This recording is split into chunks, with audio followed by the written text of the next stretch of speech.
Hey, Sports Entertainment Marketing. So here's week 15. We're going to start off on Tuesday just working on that product, design a product Jamboard. I know there's a lot of slides on there, so I want to give you a couple days to do it. Your warm-up question is going to be always remind us what product you're designing, and then what pricing strategies are you using to entice customers to buy it. So it might be a good idea to check out that pricing strategy slideshow, or hopefully you got at least a little bit of information recorded on your pricing strategies slide that you had to add to your Jamboard.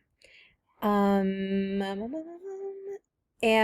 then on Thursday, so we have Tuesday to finish up that Jamboard, Tuesday morning, Tuesday afternoon, and then Thursday morning.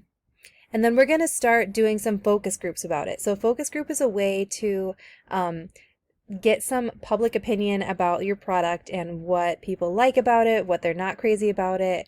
So we're going to weigh in on each other's products. And then I'm going to kind of tell you guys about the theme park project. We're going to get started on that.